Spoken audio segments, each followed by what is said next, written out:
eu quero convidar você a abrir a sua Bíblia, que é a Palavra de Deus, em 1 Samuel, capítulo de número 22, a partir do verso 1. Diz assim a palavra do Senhor. Davi partiu dali e se refugiou na caverna de Adulão. Quando seus irmãos e toda a sua casa de seu pai foram informados disso, e desceram ali para se encontrarem com ele. E todos os que achavam em dificuldades, todos os endividados, todos os descontentes, formaram um bando ao seu redor e proclamaram seu chefe, e o proclamaram seu chefe. Havia cerca de 400 homens que acompanhavam a Davi. A palavra nos informa, nos mostra que Davi, ele estava vivendo uma situação difícil de perseguição. Ele estava sendo perseguido pelo rei Saul, e Davi se escondeu. Davi, que tinha um chamado da parte de Deus, que sabia que Deus tinha algo na vida dele, assim como Deus tem algo na sua vida. Mas mediante a perseguição, a pressão que ele estava sofrendo, os problemas que ele estava vivendo no dia a dia, Davi entrou para uma caverna. Entrou para a caverna e certamente ele pensou: vou ficar aqui o resto da minha vida, o resto dos meus dias. E às vezes nós vivemos exatamente essa situação. Às vezes nós entramos em uma caverna emocional. Às vezes nós passamos por algumas situações que nós queremos nos enclausurar, ficarmos parados, sozinhos, não ver ninguém, não falar com ninguém, não receber ninguém, não atender ligação de ninguém. Davi estava enclausurado. As angústias, a pressão, as dores da alma, os problemas do dia a dia, os endividamentos. Quantas pessoas ficaram endividadas e não quer ver ninguém para não ser cobrado? Mas também porque não quer ver ninguém, porque sabe que está sendo pressionado de todos os lados. E nós começamos a perguntar por que é que o ser humano vive esse tipo de situação? Por que é que as pessoas às vezes vivem esse tipo de situação? Eu quero falar uma coisa a você. Quando alguém está distante de Deus, quando alguém se afasta, ou quando alguém realmente se encontra distante do Senhor, ele começa a achar que ele é autossuficiente, que ele pode levar a vida dele do jeito que ele quiser, que ele não tem que dar satisfação para ninguém, que ele não precisa ouvir a palavra de Deus, que ele, ou seja, são pessoas que estabelecem um autogoverno, e autogoverno para a sua vida acaba em ruína.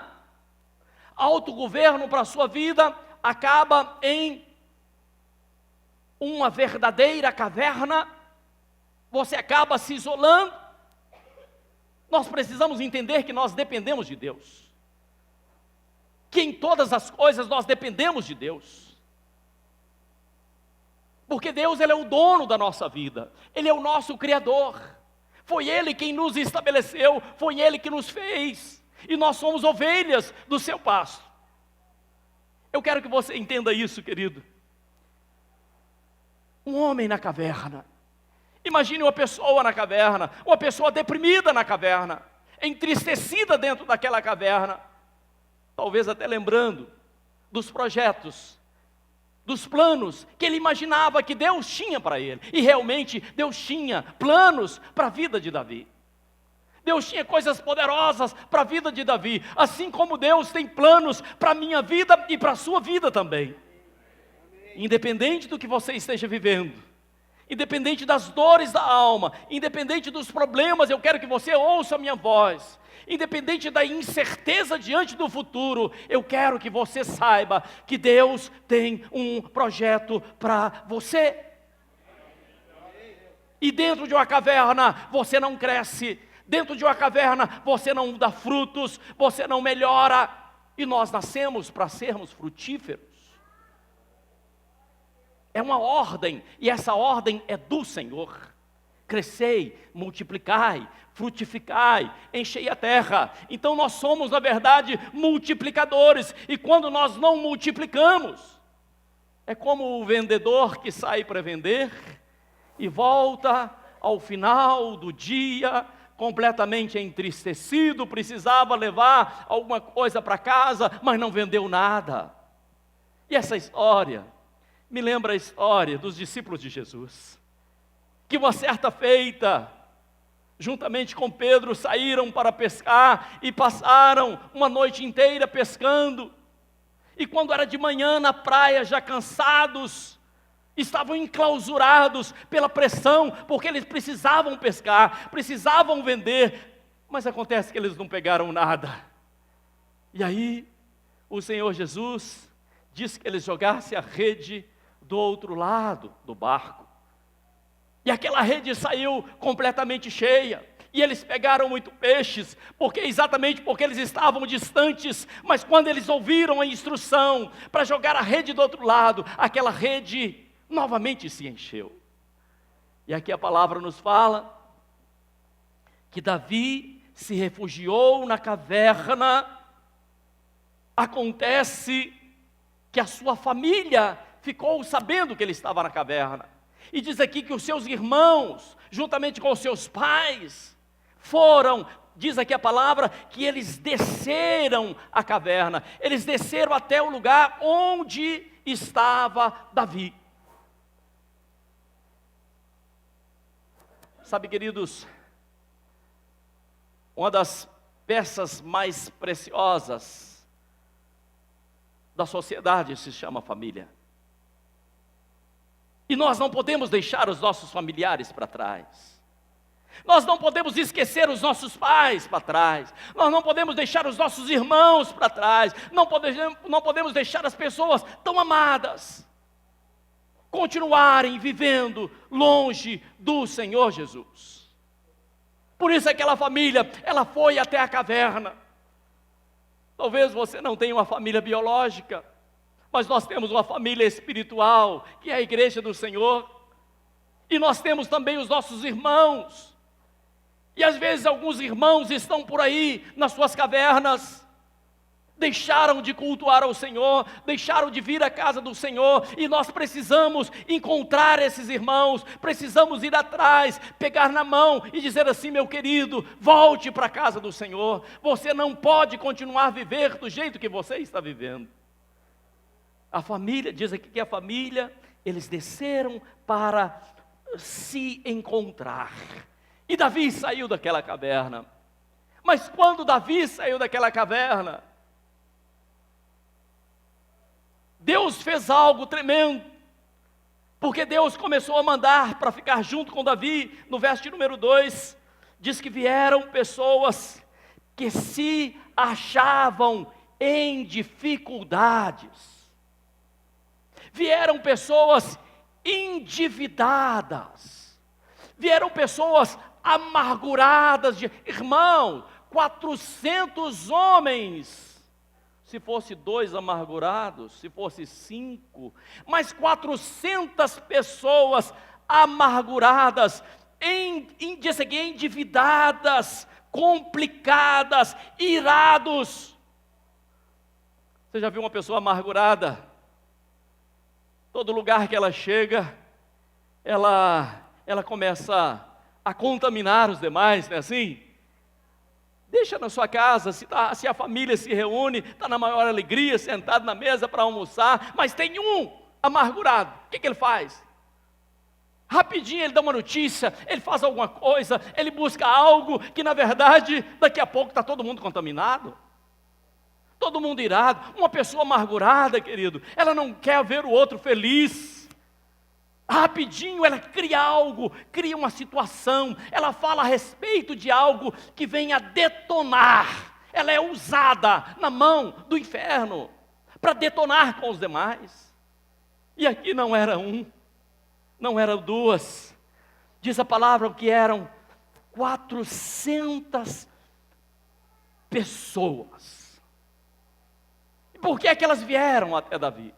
Se nós lermos toda a palavra, no capítulo de número 21, Davi já tinha passado pelo templo, Davi já tinha falado com o sacerdote, Davi já tinha alimentado até mesmo dos pães que haviam no templo, ou seja, Davi era um homem de Deus. A diferença que faz na vida de uma pessoa é quando ela é uma pessoa de Deus. Pode até passar por momentos difíceis, pode até passar pela caverna, mas ela não permanece na caverna. Eu não sei se você está ouvindo o que eu estou dizendo. Você pode até passar por uma caverna, mas você não permanecerá em uma caverna. Você passará. O salmista diz: ainda que eu ande pelo vale da sombra da morte, eu não temerei. É apenas andando, não é ainda que eu pare no vale da sombra da morte. Por isso as pessoas vieram, aqueles homens, eles vieram até Davi. E Davi começou a discipular aquelas pessoas. Davi começou a treinar aqueles homens. Davi começou a instruir aqueles homens na palavra de Deus. Porque aqueles homens que estavam angustiados, eram 400 homens, angustiados, endividados, para baixo, entristecidos.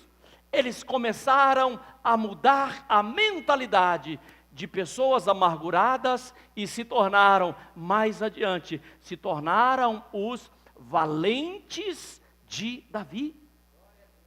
É isso que diz a palavra: pessoa amargurada, pessoa entristecida, pessoa que estava endividada, de repente, através da instrução, através do conhecimento, através do caminhar na presença de Deus, se torna os valentes nas mãos do Senhor.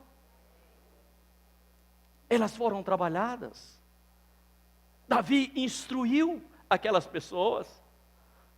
Davi deu ensinamentos, e é exatamente por isso que você vem à casa do Senhor. Quando a gente vem à casa do Senhor, é exatamente para recebermos uma palavra, para sermos instruídos, e essa palavra, ela não é para entrar pelo ouvido e sair pelo outro ouvido, essa palavra é para ser guardada no nosso coração. E aquilo que Deus fez na vida daqueles homens, é exatamente o que Deus pode, o que Deus vai, o que Deus quer fazer na sua vida. Eu gostaria de ouvir um glória a Deus bem gostoso.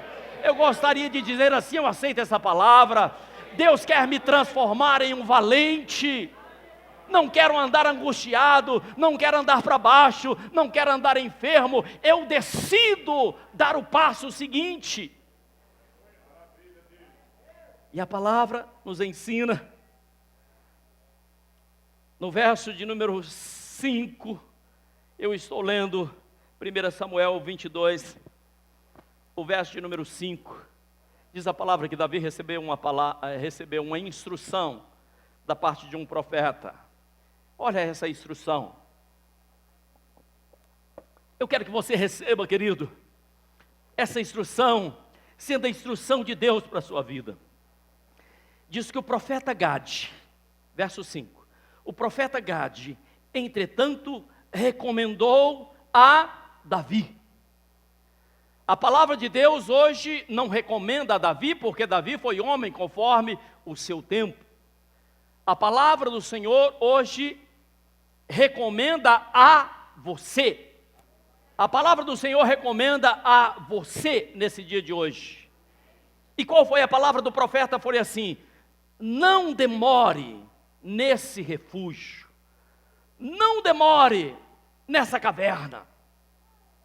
Se você demora nessa caverna, começa a criar ranço, começa a criar bicho, começa a dar mau cheiro. Caverna é o lugar que você até passa por ela, mas durante um pequeno período de tempo. Não demore, diz a palavra, não demore do jeito que você está, não continue vivendo do jeito que você está, não permaneça do jeito que você está por muito tempo. Aliás, eu quero até sugerir a você que esse tempo, que essa tristeza, que essa amargura, que essa angústia já passou da sua vida. Você não precisa continuar vivendo isso, amassando isso, ruminando essa situação complicada. E ele disse assim: não demore nesse seu refúgio, vá e entre no território de Judá, ou seja, passe a uma nova etapa da sua existência, comece a viver um novo tempo na sua vida. Eu acho que ninguém ouviu o que eu disse. Dê um passo adiante, não fique do jeito que você está, porque Deus tem coisas maiores. Se o coração permanece amargurado, se o coração permanece triste, o livro de Jó capítulo 21, verso 25 diz assim, que um coração amargurado não prova o bom da parte de Deus. Uma pessoa amargurada, ela não desfruta aquilo que o Senhor tem para a vida dela. Talvez o que você mais precise nesse dia de hoje seja exatamente mudar a sua forma de pensar, a sua mentalidade, mudar a sua forma de ver os problemas, as situações. Por isso, que na carta aos Romanos, capítulo de número 12, verso de número 2, como eu gosto dessa passagem, como eu amo essa passagem, como eu aprecio, como eu degusto essa passagem. Romanos 12, 2 diz assim: não vos conformeis com esse século, não vos conformeis com essa situação que você está vivendo. Eu não sei se o seu ouvido está aberto para ouvir o que eu estou dizendo. Não conforme com o que você está passando, mas renovai a vossa mente. O problema não está no outro, o problema não está no seu trabalho, o problema está, renove a sua mente. Não está dizendo que é para você mudar de esposo ou de esposa. Não está dizendo que talvez seja para você ir embora da cidade, não é isso. Mas renove a sua mente, o seu pensamento, o seu entendimento. E aí nós perguntamos, para que renovar? E a palavra de Deus responde: para que você possa experimentar. Experimentar é degustar. Experimentar é sentir o gosto. Quando eu falo em experimentar, sempre eu me lembro da minha mãe fazendo comida, fazendo doce, e na taxa de doce ela passava a colher, passava na mão e experimentava, para ver se estava no ponto. Aqui a palavra diz que nós precisamos experimentar o quê? A boa. Diga comigo, a boa. A perfeita, diga a perfeita. E agradável vontade de Deus para a minha vida. O que é que eu estou dizendo? Que a vontade de Deus, ela é boa, ela é perfeita, ela é agradável. Você sabe a respeito disso, mas não é apenas saber, você precisa experimentar, você precisa degustar, você precisa sentir que a vontade de Deus é boa, é perfeita e é também agradável. Mas eu quero voltar à história daqueles homens amargurados que se tornaram os valentes de Davi. Em 1 Crônicas, capítulo 12, verso 2, nos dá uma história no que é que eles se transformaram. Aqueles amargurados, aqueles endividados, aquelas pessoas para baixo, elas foram treinadas. Nós precisamos ser treinados pela palavra de Deus. Nós precisamos ser lapidados pela palavra de Deus. Diz o verso de número 2, que eles se tornaram hábeis no uso do arco e flecha, na arte de atirar pedra, e eles aprenderam uma coisa muito interessante. Eles aprenderam a jogar pedra com a mão direita e com a mão esquerda também. Você já conseguiu, você que usa sempre a sua mão direita? Eles aprenderam, eles treinaram a jogar pedra. De repente não dava para jogar só com a mão direita. E eles treinaram a jogar pedra com a mão direita e também, diz aqui, também com a mão esquerda. Olha o que Deus faz na vida dessas pessoas. O que Deus fez na vida dessas pessoas. Eles foram treinados. Eles saíram da caverna. Eles saíram da tristeza. Eles saíram da ira. E se tornaram homens valentes na presença do Senhor. Eu não sei se você ouviu o que eu disse. Feche os seus olhos onde você se encontra. Eu quero orar por você aí do jeito que você está. Pai, nós te adoramos, nós bendizemos e glorificamos o teu nome. A tua palavra foi pregada, Senhor, a tua palavra foi ministrada. Queremos ver, Pai, pessoas transformadas, pessoas que transformam o seu pranto em alegria, em paz, em tranquilidade. Toma essa vida em tuas mãos, Pai, e que o teu amor e a tua graça permaneça sobre aqueles que estão ouvindo nesse momento a tua palavra. É o que pedimos e agradecemos em nome de Jesus. Se você crê nessa palavra, dê um forte glória a Deus. Aleluia.